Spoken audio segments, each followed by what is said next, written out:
How to develop a concept. The more I think about creative thinking, the more I believe it's really just thinking. The extra word isn't necessary. When I break down what any creative person does into the smallest pieces, it's just a series of thoughts and decisions. The word think itself, if you look it up, means to have a particular opinion, belief, or idea about someone or something. If to think means to be in possession of an idea, better thinkers have more ideas to work with. They also have a better sense for which ideas to apply to which situations.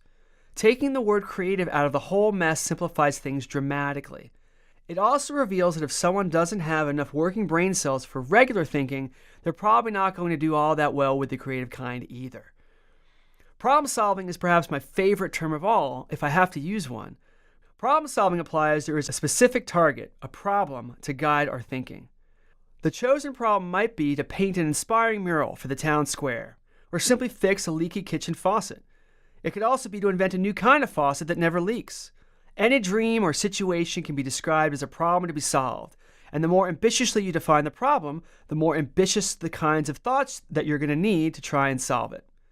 So if you think of the dance of possibilities itself as a problem to solve, there's at least one straightforward approach.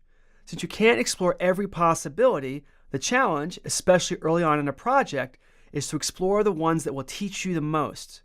This usually means picking 2 or 3 ideas or concepts that you think are most promising but are very different from each other. And for each one to take time, perhaps an hour or a day, to flesh out the idea as if it were the only one that you had.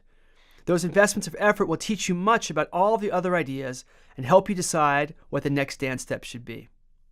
Developing ideas is easier if you succeed in generating a big pile of ideas to work from. Go through that list and group ideas with similar traits. Even if you have 100 ideas, you can group them into a few rough piles. If your project is to write a book, you could group your ideas by genre or by theme. If the project is to start a company, you could group your ideas by the type of product or the business model that you'd use. Or in my idea about inventing a new type of faucet, the group will be based on different techniques for redesigning it. You're effectively dividing up the space of all the ideas into smaller groups that you can more easily work with. For each interesting concept you have, spend time thinking about the next level of detail. Ask the question, if I choose this concept, what is the first series of questions I'd have to answer to make this real? When we first come up with an idea, it's often just a sentence or a thought. To make it into a concept requires fleshing the idea out, perhaps into a sketch, a draft, or even building a rough prototype.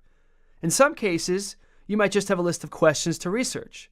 As an example, here's what I did for the Ultra Deluxe Mega Never Leak Faucet project. After making a big list of all possible ideas, I grouped them and realized they were all variations on 3 different concepts. A, change the kind of material that it's made out of. B, improve the washer, which warps as it ages and is often the cause of faucet leaks. Or C, improve the way the faucet head is designed. For each one, I made a quick sketch to help me see what one possibility of that concept might actually look like. Since I didn't follow my own advice from previous chapters and I did 0 scouting, these ideas are all likely impractical, misguided, or impossible to build. But even so, with these first concepts in hand, I can start asking better questions. For example, in concept A, I'm assuming there exists a better material for faucets that attracts droplets of water, absorbing them back inside before they hit the sink and make that irritating plop sound. Does such a substance exist? Where would I find it? What skills would I need to invent it myself?